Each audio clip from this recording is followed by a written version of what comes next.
નમસ્કાર દર્શક મિત્રો, દૂરદર્શન કેન્દ્ર રાજકોટ ખાતેના આજના આપણા પ્રોગ્રામમાં હું પૂજા જોશી આપ સૌનું હાર્દિક સ્વાગત કરું છું. મિત્રો, કહેવાય છે કે બચ્ચે મન કે સચ્ચે ये दुनिया की आंखों के तारे ये वो नन्हे फरिश्ते हैं जो भगवान को भी लगते प्यारे. વર્ષોથી શાંત પડેલા ઘરમાં જ્યારે નાના બાળકની પાપા પગલી થાય ને એટલે એ ઘર જીવંત થઈ જાય, અને જીવંત થતાની સાથે સાથે એક બાળકની જવાબદારી પણ કુટુંબના સર્વની માથે આવે. એ નાનકડું બાળક કે જેને પોતાને ખબર નથી કે એ પોતે ક્યાં આવ્યું છે, હવે શું થવાનું છે, એ તો બસ પોતાની સામે જે આવે છે એને જોવે છે, જીવે છે અને માણે છે.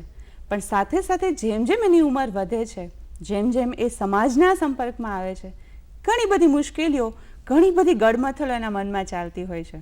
એને આપણે કહીએ બાળ મનોવિજ્ઞાન, ચાઇલ્ડ સાયકોલોજી. તો આજે હું અને સ્ટુડિયોમાં મારી સાથે છે મારી મિત્ર ગોરલ. અમે બંને આપની સાથે વાત કરવા જઈ રહ્યા છીએ બાળ મનોવિજ્ઞાન વિશે. ચાઇલ્ડ સાયકોલોજી શું છે? એ બાળક કે જે પોતાના મનમાં ઘણી બધી ગડમથલો લઈને જીવે છે, એને કેવી રીતે સોલ્વ કરીએ? પરિવારમાં પણ ઘણી બધી વખત એવું બનતું હોય કે જ્યારે બાળકનો જન્મ થાય ત્યારે ખૂબ ખુશીઓ હોય, પણ ધીરે ધીરે એવું લાગે કે હવે તો બહુ તોફાની થઈ ગયું છે. માતા પિતા બીજાને ફરિયાદ કરતા હોય કે અરે બેન વાત જવા દો, બહુ તોફાન કરે છે, શું કરવું એ ખબર નથી પડતી. તો આજે અમે કંઈક એવા જ વિષય સાથે આપની વચ્ચે ઉપસ્થિત થયા છીએ. અને ગોરલ, આપ તો ચાઇલ્ડ સાયકોલોજીના સ્ટડી કરો છો અત્યારે, તો આપને તો ઘણી બધી વસ્તુની માહિતી હશે. તો ચોક્કસ આપણે વાતો કરીએ કે કેવી રીતે એ માતા પિતા કે કુટુંબ જેને પોતાના બાળકની ચિંતા છે, કઈ રીતે એનું સોલ્યુશન લાવી શકીએ. પૂજા, તમે વાત કરી એ મુજબ જ, જેમ તમે વાત કરી કે એક સંસાર, એક આખું ઘર જેમ શાંત હોય ને બાળક આવે અને જીવંત થઈ જાય, એવું જ કંઈક કુદરત પણ આપણી સાથે કરે છે. બધી જ ઋતુમાંથી સૌથી વધુ બધાને ગમતી ઋતુ હોય તો વર્ષા ઋતુ છે. બધી જ પ્રકૃતિ નવપલ્લવિત થઈ જાય. પણ સાથે સાથે એ પણ છે, અત્યારે પણ આપણે એ જ સમયગાળામાંથી પસાર થઈ રહ્યા છીએ કે એ સિઝન જતી રહી હોવા છતાં ફરી પાછો પ્રકોપ જો આવે તો કોઈને જ પસંદ નથી પડતો. બાળક પણ એવું જ છે. બાળક ક્યારેક નટખટ હોય, ક્યારેક શાંત હોય, ક્યારેક બધાને જ ગમે, ક્યારેક બધા જેમ કીધું ચૂપચાપ શાંતિથી બેસી રહે. તો એના એ સમય સંજોગને સમજી અને દરેક ઘરના વડીલથી માંડીને એના માતા પિતાના નાના ભાઈ બહેન એ બધા જ એને સમજીને સાથ આપે તો ચોક્કસ એ બાળક છે એ ભવિષ્યમાં મોટું વટવૃક્ષ થઈ સૌને છાંયડો આપશે. એ અમારી શ્યોરિટી છે. ચોક્કસ. શરૂઆત કરીને તો મેં જેમ કીધું એમ કે કોઈ નાનું બાળક જ્યારે ઘરમાં આવે ને ત્યારે બહુ મજા આવે, પણ ધીરે ધીરે ધીરે ધીરે એ ક્યારેક નાકમાં દમ કરી નાખે એવું પણ લાગે, ક્યારેક બહુ વાલું લાગે.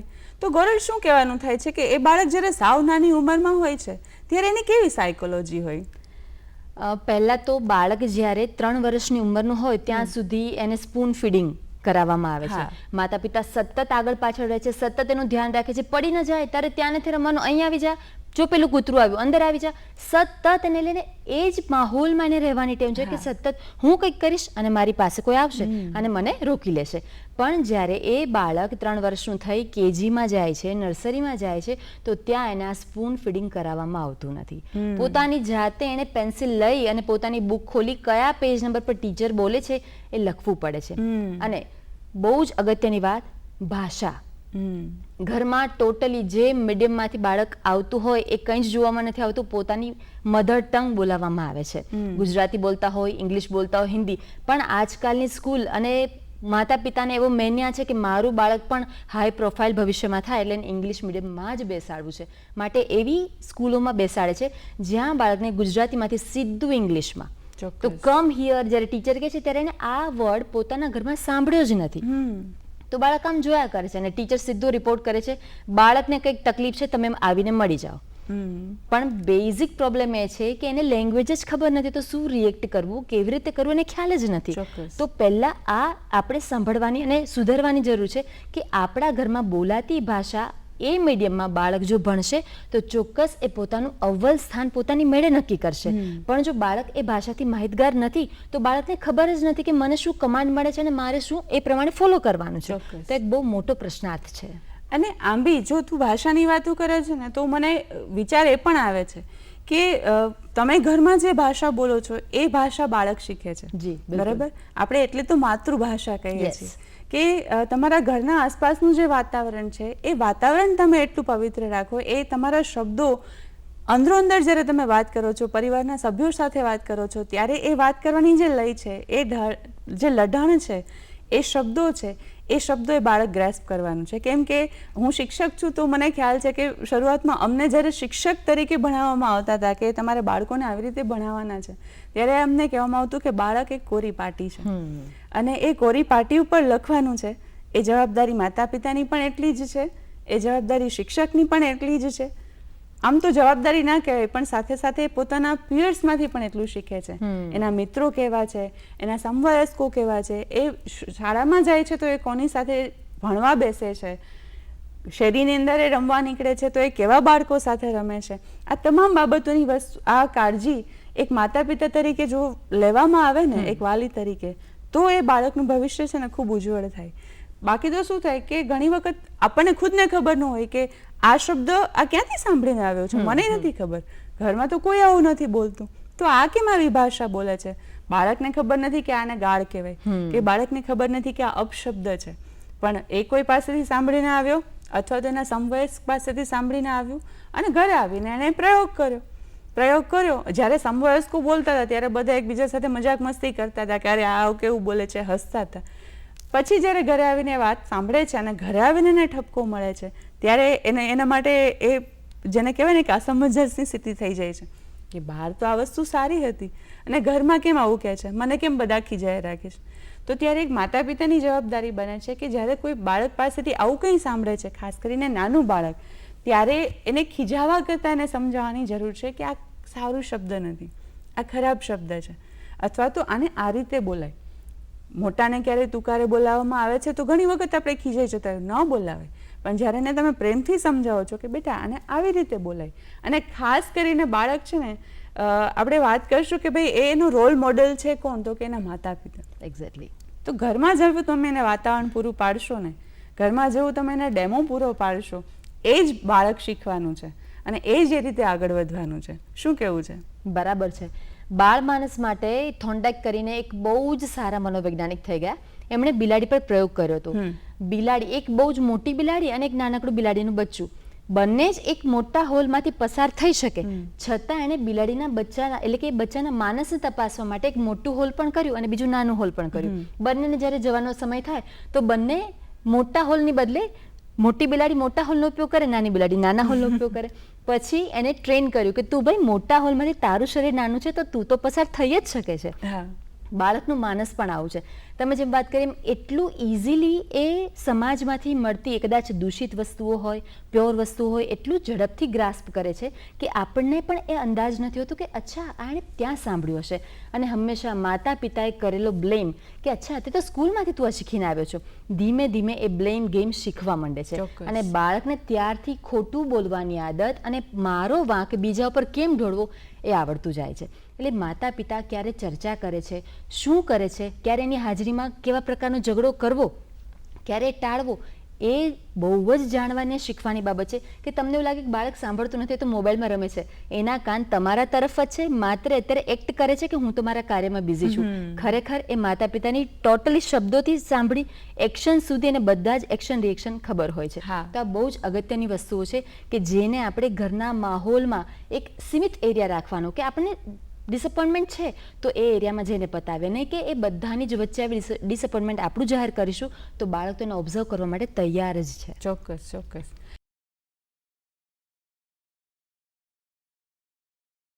ઘણી વખત એવું બનતું, અને આજના યુગમાં ખાસ કરીને માતા પિતા વર્કિંગ પેરેન્ટ હોય છે, જી, કાં પપ્પા કાં મમ્મી કાં બંનેઓ પોતપોતાની રીતે કામે જતા હોય છે, બાળક ક્યારેક ઘરે એકલું હોય છે, તો એને સતત એવી ઈચ્છા હોય છે કે હું મારા પેરેન્ટ્સ સાથે ટાઈમ સ્પેન્ડ કરું. એક્ઝેક્ટલી. માતા પિતાની પણ એક મર્યાદા છે કે પોતે કામ કરે છે તો કદાચ એ ઘરે પોતાના બાળકને પૂરતો સમય નથી આપી શકતા, તો એમના માટે પણ એમને કોઈ વ્યવસ્થા કરવી ઘટે. કારણ કે જો એમને અને પછી એવું લાગે કે મારું બાળક બગડે છે તો એ જવાબદારી ક્યાંક ને ક્યાંક માતા પિતાની તો ચોક્કસપણે બહુ મોટી જવાબદારી ફિક્સ થાય છે. અને એવી જ એક જવાબદારી ખૂબ અગત્યની હોય ને તો એ છે એના ટીચરની. હું એક ટીચર તરીકે જ્યારે મારા બાળકોને ભણાવતી હોઉં ને ત્યારે મને ખબર છે કે હું આજના દિવસમાં એને જે શીખવીશ ને એ ઘરે જઈને એને ચોક્કસ ફોલો કરશે. ઘણી વખત વાલીઓ મને કહેવા આવે કે બેન અમે ઘરે અને કહીએ ને તો ન માને, પણ સ્કૂલે આવીને તમે એમ કહો ને કે બેટા આ કરવાનું છે તો ચોક્કસ માને. પછી ઘરે આવીને મને બીજું કોઈ ટાસ્ક આપે ને તેમ કે નહીં ટીચર એમ કીધું તું આમ જ કરવાનું છે, તો એ બાળક માટે જે ટીચર છે ને એનો રોલ મોડલ છે. મને યાદ છે હું જ્યારે નાની હતી ને, મને હજુ યાદ છે કે હું એક મમ્મીની ચૂંદડી લઈ અને ટીચર બનતી, અને ટીચર જેમ કરતા ને એમ હું મારા ખોટા સ્ટુડન્ટ્સને બેસાડીને એમની સાથે એવું વર્તન કરતી. તો ટીચરની ઘણી અગત્યની ભૂમિકા છે એવું મને લાગે છે. તમારું શું કહેવાનું થાય? બહુ જ સાચી વાત તમે કરી છે. ટીચર, બાળકના માતા પિતા, અને હું તો એવું માનું છું કે ફેમિલીનો પણ રોલ બહુ મોટો છે. ન્યુક્લિયર ફેમિલી અને જોઈન્ટ ફેમિલીમાં ઉછરેલું બાળક એ બંનેના વર્તનમાં અને બંનેનું ભવિષ્ય બહુ જ ડિફરન્ટ પ્રકારનું હોય છે. જોઈન્ટ ફેમિલી હશે તો દાદા દાદીની કેળવણી ક્યાંક ને ક્યાંક એ ભગવાનનું નામ એને શીખવાડશે. સવાર ઉઠે ત્યારે ભગવાનને હાથ જોડ, પગે લાગ. જ્યારે મમ્મી પપ્પા પોતાના સવાર ઉઠીને નોકરી જતા રહ્યા હોય તો બાળકને ખબર જ નથી કે સવાર ઉઠીને પહેલું કામ શું કરવાનું છે. તો આ એક જે આખું બાળકને જીવન શીખવાની જે શિસ્ત છે એ જોઈન્ટ ફેમિલીમાં વધારે સારી રીતે આદત કેળવી શકાય એવું મારું માનવું છે.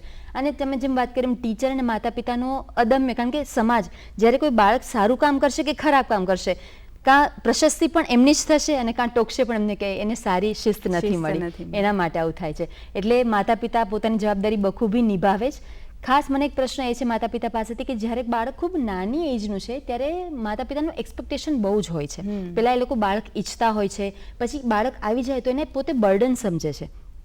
એનું કામ, એનું ભોજન, એના કપડાં, કોઈ પણ કામ રિલેટેડ એવું થાય છે કે અરે મારે તો આનું કરવાનું જ છે ને. તો આ એક બર્ડન નથી. અમુક એજ સુધી તમારે એનું કામ કરવાનું છે.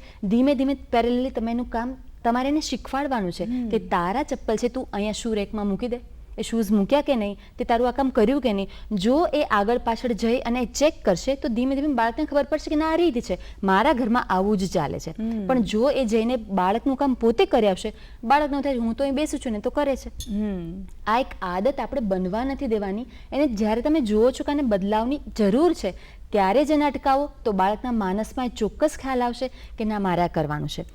અલગ અલગ એજ ગ્રુપની જો આપણે વાત કરીએ તો જો બાળક 3 થી 5 વર્ષની ઉંમરનું છે તો તમે સિમ્પલ સેલોટેપ તો બધાના જ ઘરમાં હોય, સેલોટેપ તમે ડોર સ્ટેપ પર લગાવી શકો છો અને અલગ અલગ કલરના પ્લાસ્ટિક બોલ્સ લઈ શકો છો. બાળકને કલરની સમજ આપવા માટે તમે કહો બ્લુ બોલ લેશે અને સેલોટેપ પર લગાવશે. 1 મિનિટની અંદર તમે જે કલર બોલ્યા એ અલગ અલગ એને લાઇન્સ કરવાની છે. એ કરી શકે છે કે કેમ? તો આ એક એક્ટિવિટી છે.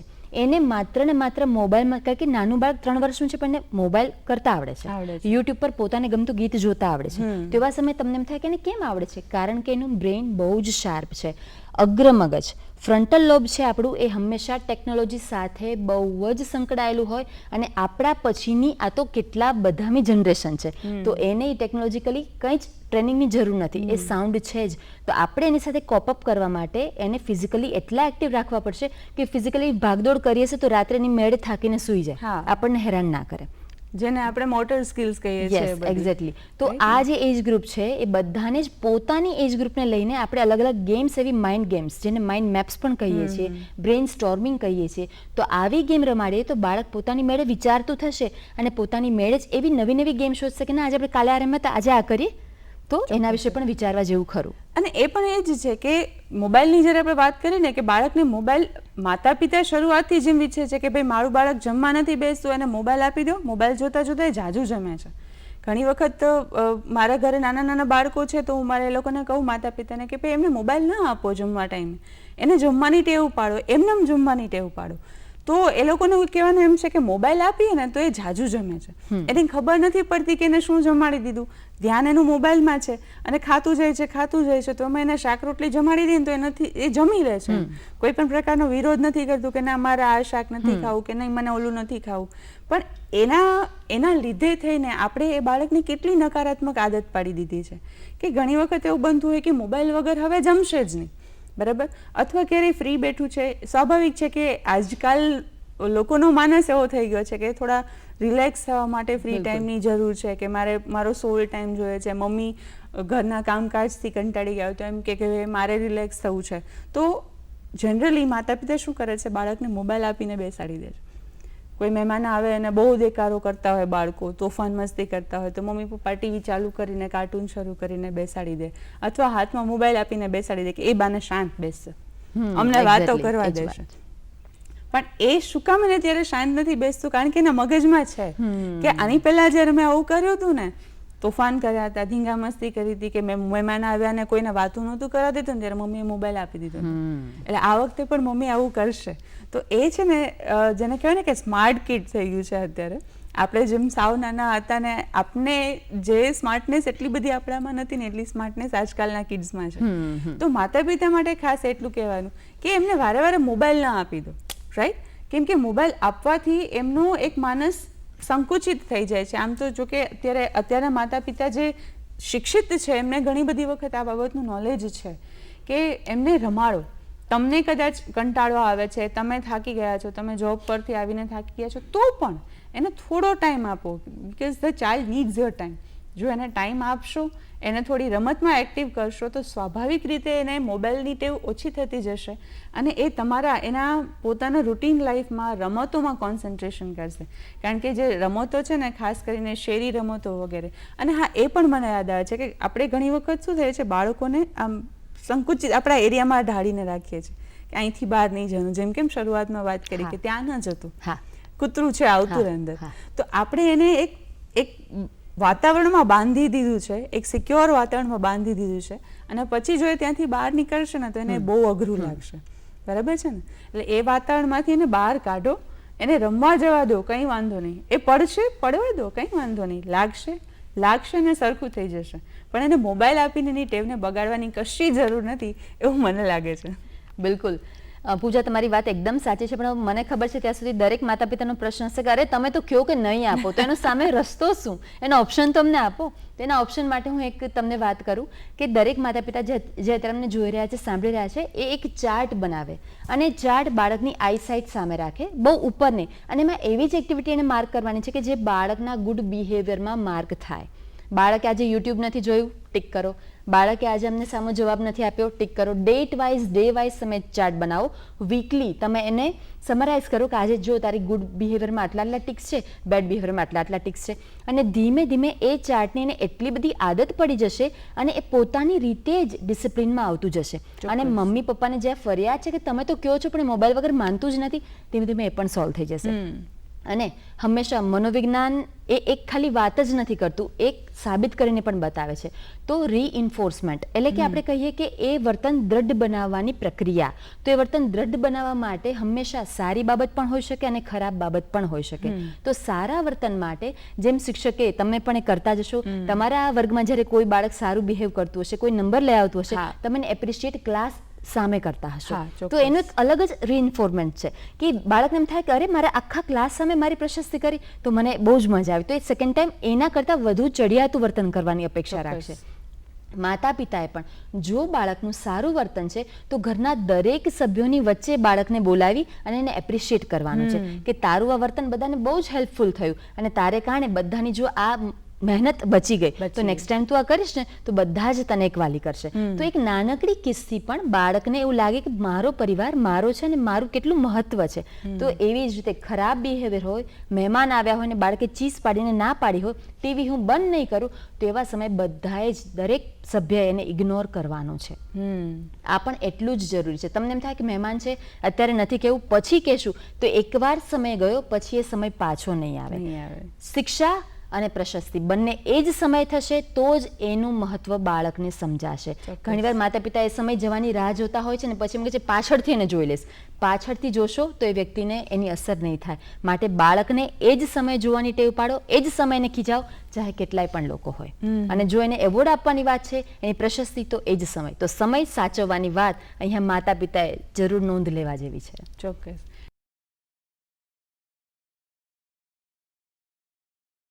અને જ્યારે શિક્ષકની વાત કરીએ છીએ અને આમાં પણ જેમ વાત કરીને ગૌરવ કે એને ખીજાવ, પણ હું એવું માનું છું કે ખીજાવવાની પણ એક રીત હોય. એક્ઝેક્ટલી. તમે એને અપમાનજનક શબ્દોથી ખીજાવશો તો ચોક્કસપણે એના મનમાં છે ને તમારા માટે ખટાશ આવશે કે આ કેટલા બધા લોકોની વચ્ચે મમ્મીએ મને કેટલી ખરાબ રીતે. અને હા, હજી નાનું બાળક છે ત્યાં સુધી તો એને ખબર નથી પડતી, પણ જેમ જેમ એ મોટા એજ ગ્રુપમાં આવતું જાય છે, જેમ જેમ એ મોટું થતું જાય છે, એને સેલ્ફ રિસ્પેક્ટની ખબર પડે છે, ત્યાર પછી એને થશે કે મને તો કેટલા બધા વચ્ચે મમ્મીએ કેવું કહી દીધું, મને પપ્પાએ કેવી રીતે ખીજાઈ લીધું.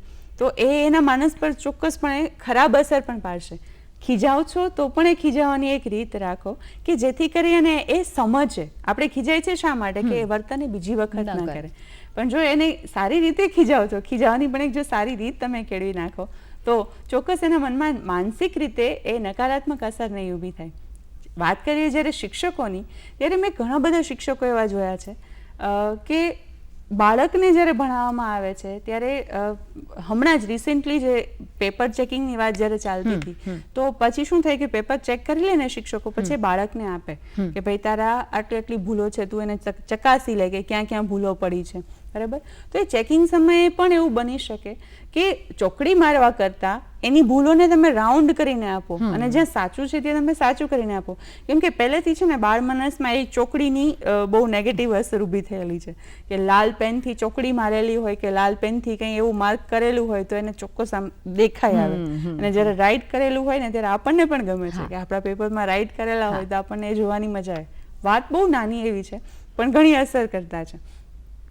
તો શિક્ષકના સ્તરે પણ એ જ વસ્તુ છે કે જ્યારે આવું કંઈ ચકાસણી કરવામાં આવે છે ત્યારે તમે રાઇટ આપો, ખોટાની જગ્યાએ તમે એને રાઉન્ડ માર્ક કરીને આપો, બરાબર.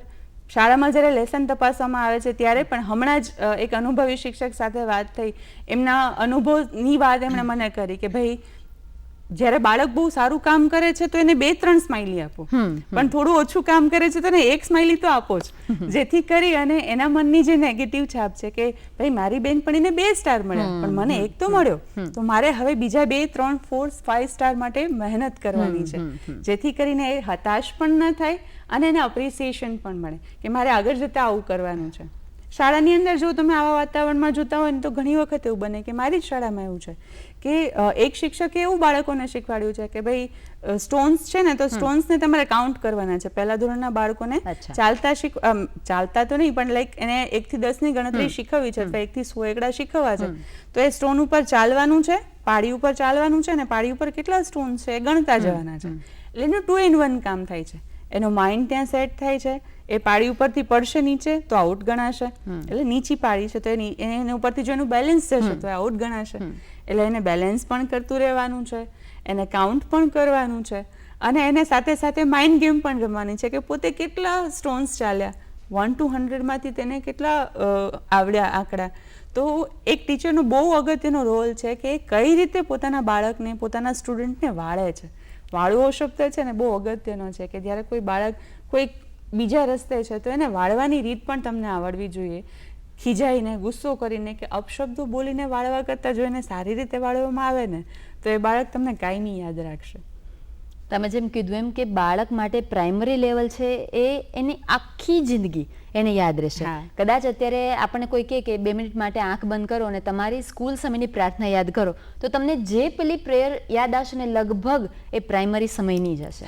કારણ કે જેમ જેમ તમારી એજ મોટી થતી જાય છે, તમારી પાસે સમજદારીનું ભારણ આવતું જાય છે, તમે બીજાના સાચા ખોટા જેમ જેમ લગાડવા માંડો છો એમ તમે અત્યારની કરંટ વસ્તુઓને માણતા ભૂલી જાઓ છો. ચોક્કસ. અને તમારામાં જીવતું એ બાળક મરતું જાય છે ક્યાંક અને તમે સમાજના બીજા સભ્યોને જોઈને એવું પોતાની જાતને પૂછો મારાથી આવું કરાય? કદાચ અત્યારે મારો પહેલો નંબર આવ્યો અને અત્યારે મને નાચવાની ઈચ્છા થાય તો મારે કરાય? એક ક્વેશ્ચન માર્ક જ્યારે જ્યારે તમારી જાત પાસે તમે માગો છો આવી જાય છે સામે ઓટોમેટિક, ત્યારે સમજો કે તમારી અંદર જીવતું બાળક તમે ખોઈ બેઠા છો. તો એ બાળકને આપણે જીવંત રાખવા માટે કે હા ખુશી વ્યક્ત કરાય, ખુશી વ્યક્ત કરવા માટેના કોઈ જ પાસા નથી, કોઈ જ બીબા નથી, તું તારી ખુશી વ્યક્ત કરી શક. તો એવા સમયે એ બાળક છે એને એપ્રિશિએટ કરવાના અલગ અલગ કહી શકાય કે અલગ અલગ રીતો છે, એને ડીમોટિવેટ કરવાની અલગ અલગ રીતો છે. જેમ તમે હમણાં થોડી વાર પહેલા વાત કરી એ રીતે આપણી એવી ન હોવી જોઈએ કે ઉલટાની નકારાત્મક અસરો એનામાં સર્જે અને બાળક 2 સ્ટેપ સારી બાબત તરફ એટ્રેક્ટ થયું અને આગળ વધ્યું હોય એ ફરીથી પાછા 4 સ્ટેપ બેક જતું રહે. તો આપણી રીત, આપણી પદ્ધતિ, આપણી ભાષા એ બાળક સતત ટંકે ટંક અને મિનિટે મિનિટ એ ઓબ્ઝર્વ કરતું હોય છે અને એ પ્રમાણે આગળ જતું હોય છે. હવે તમે જાણો જ છો કે આજકાલ શાળા ઈચ્છે કે ન ઈચ્છે બાળકને આજના સ્પર્ધાત્મક યુગમાં ટકવા માટે એટલું ઓવરબર્ડન હોય છે. કદાચ કહીએ કે એના બેગમાં એટલું કદાચ વજન નહીં હોય પણ એ વિષયો તો એટલા જ આવે છે, એક્ઝામ તો એટલી જ આપવાની હોય છે અને સાથે પરિવારનું એક્સપેક્ટેશન. જો બાળક 90% લઈ આવે છે તો કહે છે કે આ વખતે 95 લાવજે ને. તો એના 90 તરફનું જે એનું એક પોઝિશન છે ને એ કદાચ ઘટીને 89, 87, 85, 80 અને પછી એ જ માતા પિતા પાસે આવીને કહે છે કે પહેલા તો આવું નતો કરતો, હોશિયાર હતો, હવે કેમ આવો થવા માંડ્યો છે? કારણ કે એક પ્રેશર પર બાળકના માનસ પર અલગ છાપ ઊભી કરે છે. પ્રેશર વગર જો બાળક ભણશે તો એ ચોક્કસ પોતાનું 100% આપશે, પણ પ્રેશરથી કરેલી વસ્તુઓ યાદ રહેતી નથી. તમે જ મને કહો પૂજા, તને યાદ છે કે આપણે જ્યારે અંતાક્ષરી રમતા હોઈએ છીએ ત્યારે આપણે કોઈ એક ગીત યાદ કરતા હોઈએ છીએ અને જો એના પર વળગી રહીએ કે યાર એ કયું ગીત હતું યાદ નથી આવતું, તો એ સમય યાદ નહીં જ આવે. પણ તમે એને છોડી દો છો કે આવશે, ચાલ યાર નેક્સ્ટ આપણે આગળ વધીએ, તો બીજી જ સેકન્ડે યાદ આવે છે. તો બાળકનું પણ આવું છે કે એને પ્રેશરમાં રાખવાને બદલે એ જેમ ખીલે છે, એનું વ્યક્તિત્વ જેમ ઢળે છે એમ ઢાળી, બસ આપણી નજર એના પર હોવી જોઈએ કે એનું વ્યક્તિત્વ કોઈ ગલત ખોટી દિશામાં તો નથી વળતું ને, તો આપણે એને પાછું વાળીએ. પણ જો સાચી રીતે ગ્રો કરે છે તો એને થવા દઈએ. ચોક્કસપણે. આ ટાઈમે છે ને મને મારી સ્કૂલમાં હું મારા બાળકોને, નાના બાળકોને છે ને ઘણી વખત વાર્તા કહેતી હોઉં. તો એક વાર્તામાં ઘણી વખત બાળકોને એવું થતું હોય કે પોતાના પિયર્સ હોય ને એમની પાસે કોઈ વસ્તુ હોય ને મારી પાસે ન હોય ને, તો એના મનમાં સ્વાભાવિક રીતે એ વસ્તુ ઘર કરી જતી હોય કે ભાઈ ઓની પાસે તો છે, મારી પાસે કેમ નથી, તમે મને કેમ લઈને નથી આપતા. ત્યારે હું બાળકોને એક નાનકડી સ્ટોરી ચોક્કસપણે સમજાવું કે ભાઈ એક વખત એવું બને છે કે એક નાનકડું બાળક હતો અને એને પર્વત ચડવો હતો, અને પર્વત ચડવા માટે એની પાસે નાનકડી એમથી ટોર્ચ હતી. એના પિતા જે છે એ પર્વતમાં નીચે એમની ઓરડી હશે અને ઓરડીમાં એ નાનકડી એમથી દુકાન ખોલી અને પર્વત ઉપર ચડવા માટેની વસ્તુઓ નાની નાની રાખતા હોય છે. બરાબર. હવે બાળક રોજ વિચારે છે કે મારે પર્વત ચડવો છે પણ મારી પાસે નાનકડી ટોર્ચ છે અને પર્વત એટલું ઊંચું છે, મારા પિતા સાથે પણ કદાચ હું જાઉં તો એટલું ઊંચું છે કે ત્યાં જઈ અને અંધારું થઈ જશે. અંધારું થઈ જશે તો ટોર્ચ તો મારી પાસે સાવ નાનકડી અમથી છે, તો આવડી નાની ટોર્ચથી હું ત્યાં સુધી કેમ પહોંચી શકીશ? તો એ રોજ હાર માનીને બેસી જાય. હવે એક વખત બને છે એવું કે એક સમજુ વ્યક્તિ ત્યાં આવે છે અને બાળકને કહે છે કે ભાઈ તારે પર્વત ચડવો છે તો ચાલ તું મારી સાથે, હું તને પર્વત ચડાવું. બાળક વિચારે છે કે ભાઈ મારી પાસે આવડી કમથી ટોર્ચ છે, હું કેવી રીતે ચડીશ? તો એને સમજાવે છે કે આજે તે ટોર્ચ મારી તો તું ક્યાં સુધીનું જોઈ શકે છે? એટલે બાળકે કીધું કે ભાઈ 2 પગથિયા સુધીનું જ દેખાય છે અંકલ, ત્યાંથી વધારાનું નથી દેખાતું. તો કે ઓકે ચાલ, તે ટોર્ચ મારી, તું 2 પગથિયા ચડ્યો, 2 પગથિયા ચડી ગયા પછી તું ટોર્ચ મારીશ તો કે મને એના પછીના 2 પગથિયા દેખાશે. તો શું એમ કરતા કરતા તું ઉપર સુધી નહીં પહોંચી શકે? બાળક કે હા ચોક્કસ પહોંચી જઈશ. તો બસ આ જ વસ્તુ છે કે તમારા બાળકને આવા નાના નાના ઇન્સિડન્ટ થકી, નાના નાની વાર્તાઓ થકી એને સમજાવવાનો પ્રયત્ન કરો કે એની પાસે જેટલી વસ્તુ છે એ સક્ષમ છે. બધી વસ્તુ મેળવવા માટે જરૂર નથી કે એની પાસે બધી વસ્તુ હોય, પણ જેટલી છે એના પાસે પૂરતી છે, અને પૂરતી છે તો એનો સદુપયોગ એ કઈ રીતે કરી શકે એ ચોક્કસ એને શીખવાડવું ઘટે. સાથે સાથે બીજી એક નાની વાર્તા એવી પણ એને સમજાવવામાં આવતી કે એને બહુ ગુસ્સો આવે છે. જો અત્યારના બાળકો એવા થઈ ગયા છે, અને ખાસ કરીને જ્યારે મોબાઈલ જોવે છે ને ત્યારે મોબાઈલને લીધે થઈને એનું માનસ એવું થઈ જાય છે કે જલ્દીથી ગુસ્સો આવી જાય છે. રાઈટ. મોટા ઉપર ગુસ્સો કરી બેસે છે, પોતાના સમવયસ્કો સાથે ઝઘડો કરે છે, મારામારી કરે છે, કોઈ પણ એવા શબ્દો બોલી નાખે છે કે જે આપણે કોઈ દિવસ ધાર્યા પણ ન હોય કે આ બાળક કેમ આવું બોલે છે. ત્યારે એને ધીરે ધીરે સમજાવો કે તું ગુસ્સો કરીશ ને તો એ તને જ અસર કરશે. મારી શાળામાં પણ આવું થતું કે બાળકો અંદર બહુ ઝઘડો કરતા, તો ત્યારે હું એને જ સમજાવતી કે ભાઈ એક વખત એક છોકરી છે ને બહુ ગુસ્સો કરતી, બહુ ગાળો બોલતી, બહુ અપશબ્દો બોલતી. હવે એક વખત એના માતાએ એવું નક્કી કર્યું કે ભાઈ આને મારે કઈ રીતે સમજાવી કે આવા અપશબ્દો ન બોલાય. એટલે એને પર્વત ઉપર લઈને ગયા અને પર્વત ઉપર લઈ જઈ અને એને કીધું કે તને જેટલો ગુસ્સો આવે ને, જેટલી ગાળો બોલવાનું મન થાય ને, તારે અહીંયા આવીને જોરથી બોલી નાખ. બરાબર. પેલું બાળક કે કઈ વાંધો નહીં, ચલો ટ્રાય કરીએ. પર્વત ઉપર જઈને એક દિવસ એનો ખૂબ ગુસ્સો આવ્યો અને એને જોર જોરથી ગાળો બોલવાની શરૂઆત કરી. તું આવી છે, તું આવી છે, તું ગંદી છે, તું આવી છે. જ્યારે એ બોલી કે તું ગંદી છે તો સામેથી અવાજ આવ્યો તું ગંદી છે. કેમ? કારણ કે ત્યાં તો પડઘો પડે છે. બરાબર. જેટલા અપશબ્દો એ બોલે છે એટલા અપશબ્દો એને સામે મળે છે. પછી ધીરે ધીરે એને ખબર પડે છે કે આ તો હું જે કહીશ ને સામે આવશે. બીજે દિવસથી એને શરૂઆત, આમ તો બીજે દિવસથી નહીં પણ અમુક સમય પછીથી એને શરૂઆત કરી ત્યાં જઈને બોલવાની કે તું ખૂબ સારી છે. તો સામે પડઘો પડ્યો, તું ખૂબ સારી છે. તો એને એ સમજાવીએ કે તું જેવું વાવીશ ને એવું તું લાણીશ, તને તું જેવું કોઈને આપીશ ને એવું કોઈ તને આપશે. તો તારે હંમેશા એવી ધ્યાન રાખવાનું છે કે તારાથી કોઈને હર્ટ ના થાય જેથી કરીને કોઈ તને હર્ટ ના કરે. કેવી વાત છે. બહુ જ સાચી વાત છે તમે જે વાત કરીને, કારણ કે આપણે પહેલા પણ વાત કરી કે બાળકનું નેચર ઓબ્ઝર્વેશનનું બહુ જ હોય છે. એ નાનું હોય ત્યારથી બધું ઓબ્ઝર્વ કરતું હોય છે. ઘણી વખત માતા પિતા બોલતા હોય પાડોશી માટે કે મને આની સાથે જરાય ન ભળે, આ તો કેવું કરે છે, આ તો આવું છે તેવું છે. બાળક એના મગજમાં એ ગાંઠ બાંધી લે છે અને પછી એ મોટું થઈને એની સાથે એવું જ રિએક્ટ કરશે, કારણ કે માતા પિતાએ એનામાં વાવેલું છે કે આ તો આવું જ છે, આની સાથે વાત ન કરે, આની સાથે આવું ન કરે. એક અકબર અને બિરબલની બહુ જ સરસ વાર્તા છે. અકબર રાજાએ એક વખત દરબારમાં કીધું કે રિનોવેશન કરાવીએ અને મારે 10 દિવસની અંદર મારો મહેલ છે એ બહુ જ સરસ જોઈએ. બિરબલે ગામમાં જાહેરાત કરી કે રાજા એને સોના મોહર આપશે ને જે કરશે. એ દરમિયાન રાજા સવારીમાં નીકળ્યા અને એણે એક માણસને જોયું અને મોઢું જોતા હોય તો જઈએ કે આ દિવસ મારો બગડ્યો, ક્યાં મેં આની સામે જોયું, આ માણસ કાલથી મારી સામે ના આવવો જોઈએ. બધા કે ભલે. બિરબલે જાહેરાત કરાવી, બધા લોકો આવ્યા અને એમાંથી 2-4ની પસંદગી થઈ અને આખું કામગીરી સફળ થઈ. 10 દિવસ પૂરા થયા. રાજાએ કીધું કે મારો દરબારમાં પાછું મારે બેસવું છે, હું બેસી શકું? બિરબલ કે હા, તમારી ગાદી સિંહાસન તૈયાર છે. રાજા જ્યારે પ્રવેશ કરે છે અને જોવે છે કે જેવું મેં એક્સપેક્ટ કર્યું હતું એવો જ આ તો રાજમહેલ બની ગયો છે. કારીગર કોણ છે આવી કોતરણી ને આવું બધું? બિરબલ કહે છે કે આપણા જ ગામનો વ્યક્તિ છે. તો કેવું છે, બોલાવો મારી સામે. બોલાવે છે. પેલો માણસ તો ડરતો પગ માંડે છે, કારણ કે રાજા એની સામે જ કીધું છે કે મને આ માણસનો ચહેરો પસંદ નથી. તો ક્યારેય કોઈ સાથે આપણે વાતચીત કર્યા વગર, કોઈ પ્રકારનું ઇન્ટરેક્શન કર્યા વગર વાત માની લીધી હોય કે આનો મને ચહેરો જ નથી પસંદ, પણ ક્યારેક ભવિષ્યમાં આપણને એ જ કામ એ જ માણસની જરૂર પડે, કારણ કે એની સત્તા એ જ માણસ પાસે છે, એ હુનર એ જ માણસ પાસે છે. તો ક્યારે બાળકને એ સમજાવવાની જરૂર છે કે તારા દરેક ફ્રેન્ડ સાથે તું એટલું જ મિત્રતાથી રહે, કારણ કે આજે આ તારો બેસ્ટ ફ્રેન્ડ છે, બની શકે કાલે તારી આ મદદ કરે. તો ઘણી વખત એવું થાય કે બાળક એવું માને કે ના, એ વ્યક્તિ નથી, મારો મૂડ નથી. અને ખાસ આજના બાળકોને મૂડ સ્વિંગ્સ બહુ જ છે. એના ઇમોશન્સને આપણે નર્ચર કરવા અને ઇમોશન્સને હેન્ડલ કરવા બહુ જ અઘરી બાબત બનતી જાય છે. એને જો અવ્વલ લાવવાની જ ટેવ હોય અને ક્યારેક નાસી પાસ થાય તો એ હતાશા એ પચાવી નથી શકતું. ક્યારેક કોઈ આપેલો ઠપકો એનાથી પચતો નથી. તો માતા પિતા એને બેસાડીને કે ઇટ્સ ઓકે, આજે તને ખીજાણા, આજે તને મૂડ નથી, પેટમાં દુખે છે, આજે આપણે તારો બર્થડે સેલિબ્રેટ ન થયો, દેટ્સ ફાઇન. તો દરેક ઇમોશન પોતાની જગ્યાએ બરાબર છે ને આવવા જોઈએ. જો નદી એક જ વહેણમાં વહેતી રહે અને એના અપડાઉન ન આવતા હોય તો એ બરાબર રીતે વહી ન કહેવાય. એવી જ રીતે બાળકના ઇમોશન્સમાં પણ ચેન્જીસ આવવા જોઈએ. એ કાયમ ખુશ જ હોય, એની દરેક માગણીઓ હંમેશા પૂરી જ થતી હોય, અચાનકથી ના પાડશો તેના માટે બહુ જ અઘરું બનશે. એના કરતાં વચ્ચે એને હાનાની ટેવ પાડો કે ના, દરેક તારી ડિમાન્ડ પૂરી નહીં થાય, તું આ કરીશ તો આ સામે થશે. તો એ ઇમોશનલી ઇમ્બેલેન્સ હોવું અને ઇમોશનલી ઇમ્બેલેન્સના સ્ટેજમાં એ પોતાની જાતને સંભાળે છે કે કેમ, ત્યારે એના માતા પિતાના સપોર્ટ સિસ્ટમ બનીને ઊભું રહેવું અને સમજાવો કે ઓલ ઇઝ વેલ. ચોક્કસ. તો આ બહુ જ જરૂરી બાબત છે.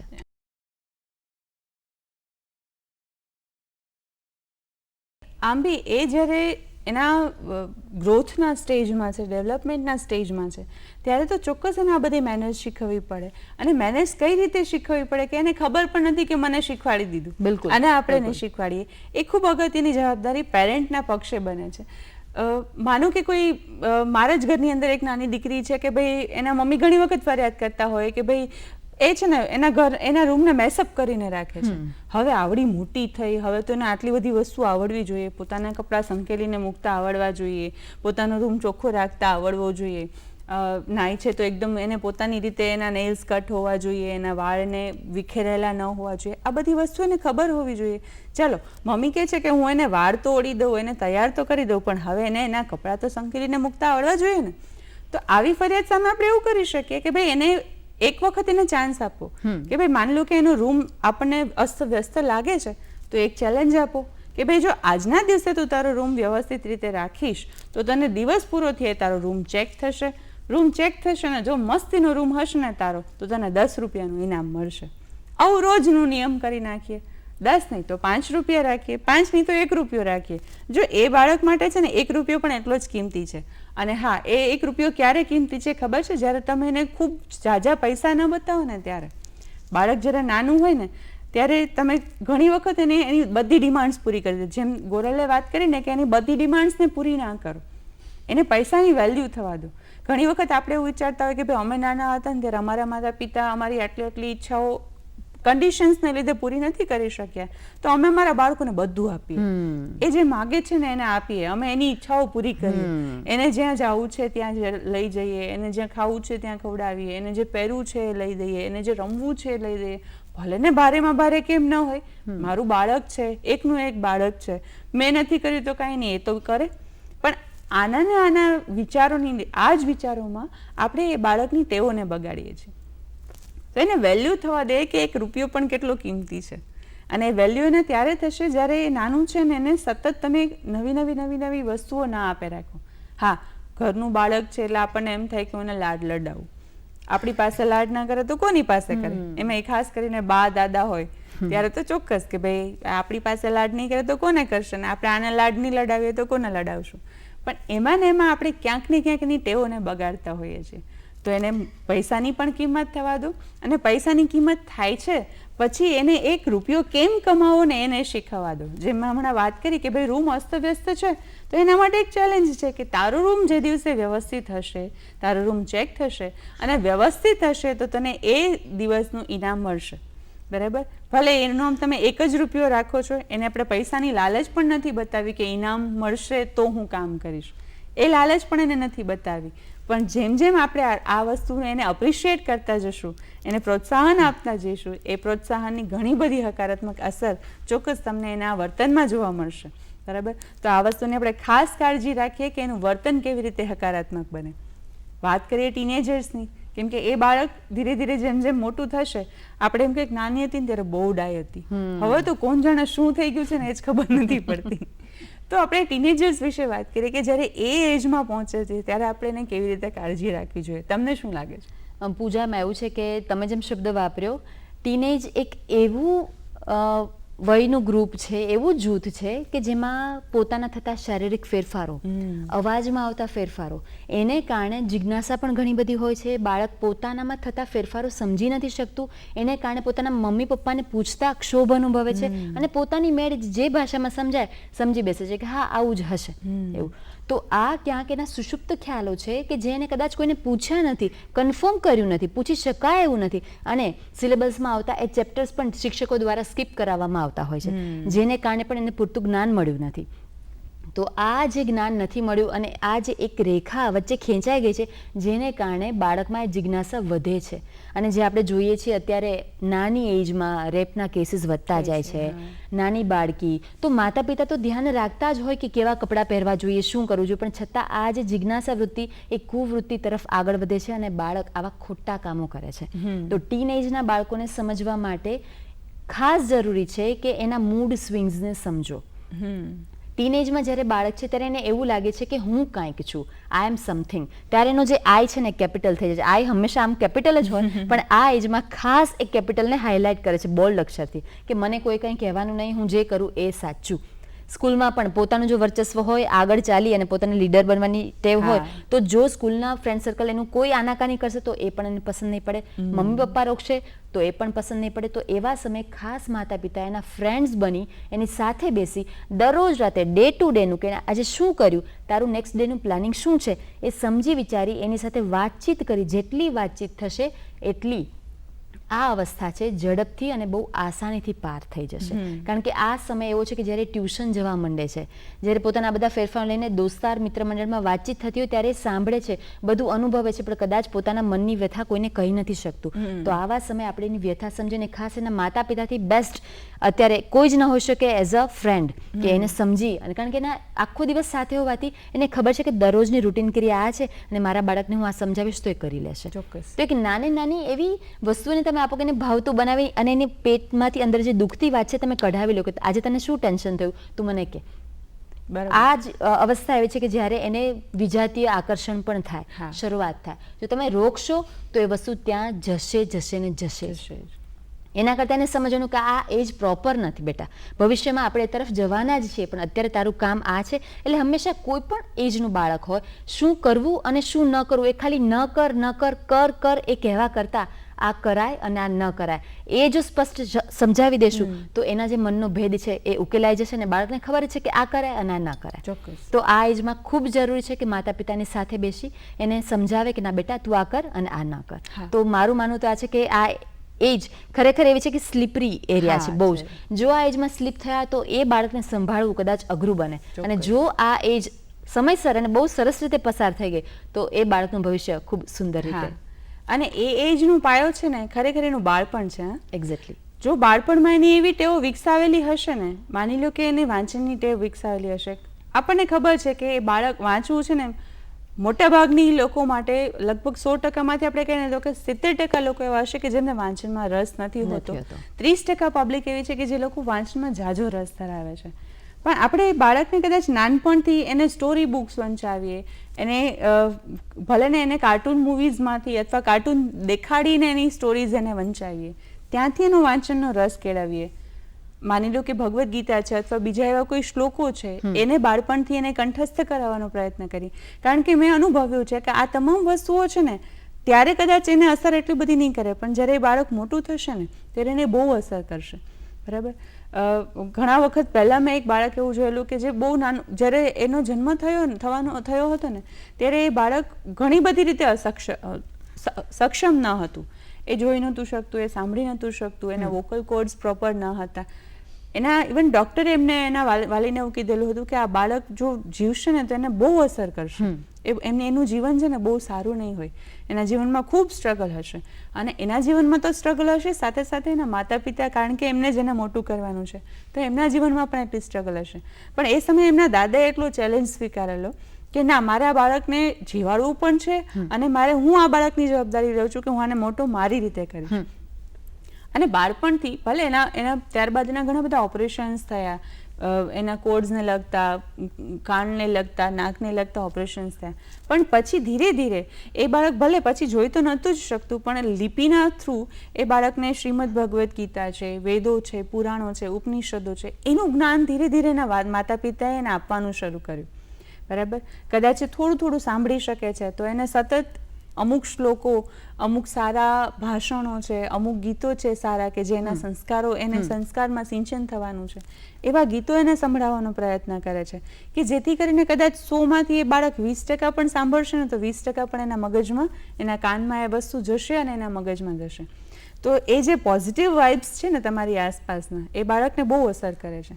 અને પછી જ્યારે આપણે ટીનેજની વાત કરીએ છીએ, જો બાળપણથી એને કોઈ સારી ટેવ વિકસાવેલી હશે, બાળપણથી એ કોઈ રમતમાં એક્સપર્ટીઝ તો આપણે ના કહીએ ચાલો, પણ બાળપણથી જો કોઈને રમતમાં રસ કેળવ્યો હશે, બાળપણથી કદાચ એને કોઈ ક્લાસિકલ ડાન્સમાં રસ કેળવ્યો હશે, બાળપણથી કોઈ એવી એની રુચિ હશે કે જેને તમે જાણી, ઓળખી અને એને પીછાણી હશે, એમાં તમે કંઈક એને સપોર્ટ કર્યો હશે અને એને આગળ વધાર્યું હશે, તો ચોક્કસપણે એ બાળક જ્યારે મોટું થશે ને ત્યારે ગોરલે જે વાત કરીને કે ખૂબ ડાયવર્ટ થવાનું છે, ખૂબ સ્લીપ થવાનું છે, એ સ્લીપ થવાના ચાન્સીસ પણ ઘટી જશે, કેમ કે એની પાસે ટાઈમ નથી. અને જે ટાઈમ છે એનો સદુપયોગ કરવાનું પણ એને આવડે છે. બરાબર. તો એને સમયની વેલ્યુ કરતાં ચોક્કસ માતા પિતાએ શીખવવાની છે કે તારી પાસે જે સમય છે ને ખૂબ કિંમતી છે, અને એ કિંમતી સમયને જો તું વેડફીશ ને તો આગળ જતાં તને જ નુકસાન કરશે. અને એ કહેવા કરતાં આજે નાની નાની વસ્તુઓ જે મેં હમણાં વાત કરી ને કે તમે એને એક્ટિવ રાખો, એને કોઈ વસ્તુ, એને કોઈ શોખ કેળવો. અને ખાસ કરીને શિક્ષક છું છતાં હું એમ કહીશ કે ભણવા ઉપર જ પૂરેપૂરું કોન્સન્ટ્રેશન ન કરો. ઘણા બાળકો એવા હોય છે, મારા શાળામાં, મારા વર્ગમાં પણ ઘણા બાળકો એવા છે કે જે ભણવામાં સારા નથી, પણ જો એ જગ્યાએ હું એને બીજી કોઈ એક્ટિવિટી સોંપીશ ને, એ જગ્યાએ જો હું એને 100 મીટરની રેસમાં ઊભી રાખીશ ને દોડવામાં, તો એ ફર્સ્ટ આવશે. બરાબર. એ જગ્યાએ કદાચ હું એને મહેંદી કોમ્પિટિશનમાં રાખીશ ને તો એ બહુ જોરદાર મહેંદી રાખીને બતાવશે. અમારી શાળાઓમાં છે ને સમયાંતરે આનંદ મેળાઓ થતા હોય. આનંદ મેળાની અંદર દરેકને પોતપોતાનો સ્ટોલ રાખવાની છૂટ હોય કે કોઈ પોતાનો કિચનનો સ્ટોલ રાખે, કોઈ પોતાનો મહેંદીનો સ્ટોલ રાખે, કોઈ હાથની ગૂંથણની કોઈ વસ્તુ બનાવેલી છે તો એનો સ્ટોલ રાખે, મોતીની કોઈ વસ્તુ કોઈને બનાવતા આવડે છે તો એનો સ્ટોલ રાખે. ત્યારે અમને ખબર પડે કે અરે આ ભણવામાં તો બિલકુલ હોશિયાર નથી, પણ આને જો કેવું સરસ બ્રેસલેટ બનાવ્યું છે મોતીમાંથી. તો એ તમારા બાળકની જે ક્ષમતા છે ને એને ઓળખો અને ઓળખી અને એની ઉપર કોન્સન્ટ્રેટ કરવાનો પ્રયત્ન કરો. કેમ કે જરૂરી નથી કે દરેક બાળક CA જ બને કે દરેક બાળક ડૉક્ટર જ બને. એ આપણી આખા વિશ્વની અંદર, આપણા સમાજની અંદર ઘણી બધી કોમ્પિટિશન્સ છે, ઘણી બધી પ્રવૃત્તિઓ છે, એને એની શક્તિ પ્રમાણે એને એમાં જવા દો. 3 Idiots મૂવી આપણે જોયેલું છે કે એનું જે કૌશલ્ય છે એને પીછાણો અને એને એમ આગળ વધારવાનો પ્રયત્ન કરો. એમાં એ બાબતે તમારું કંઈ શું કહેવું છે? મારું એ જ કહેવું છે કે જેબી વોટસન એ વર્તનવાદના પ્રણેતા છે. એમનું દ્રઢપણ એવું માનવું છે કે કોઈ પણ માણસને સારી આદત પડાવવી હોય કે ખરાબ આદત તરફ દોરવું હોય, માત્ર ને માત્ર 21 દિવસનો સમયગાળો થાય કે જેમાં એ વ્યક્તિ કાં સારું કાં ખરાબ બની શકે. વોટસન એવું હંમેશા કીધું છે કે વ્યક્તિ ઈચ્છે, વ્યક્તિ ધારે એવું બની શકે, માત્ર 21 દિવસ સતત એના તરફના એ પ્રકારના પ્રયત્નો હોવા જોઈએ. તો આપણે બંને, મને લાગે છે કે જે દર્શક મિત્રોને બહુ જ બધા સારા વિચારોની સાથે સાથે સોલ્યુશન્સ પણ આપ્યા કે તમે તમારા બાળકનું નર્ચરિંગ કેવી રીતે કરી શકો છો. અને છતાં બાળક છે, આપણે શરૂઆતમાં જ વાત કરીએ, આપણા એક્સપેક્ટેશન મુજબ ખરું ન ઉતરે તો પરિસ્થિતિ સમજી અને એ પ્રમાણે ઢાળવું એ માતા પિતાની ચોક્કસ ફરજ છે. તો દર્શક મિત્રો, આપને જો અમારો કાર્યક્રમ ગમ્યો હોય અને આપના હજી કંઈ સુઝાવ હોય, આપ કંઈ જાણવા માંગતા હો, તો અમારી યુટ્યુબ ચેનલ પર આપ અમારો સંપર્ક કરી શકો છો, જેના પર કમેન્ટ કરી અને આપ અમને જણાવી શકો છો કે આપને અમારો કાર્યક્રમ કેવો લાગ્યો અને હજી અમે આપને શું પીરસી શકીએ. અમે ચોક્કસ એ તરફથી એ વિષય સાથે અમે મળીશું. ત્યાં સુધી અમને રજા આપશો. ધન્યવાદ. જય ભારત.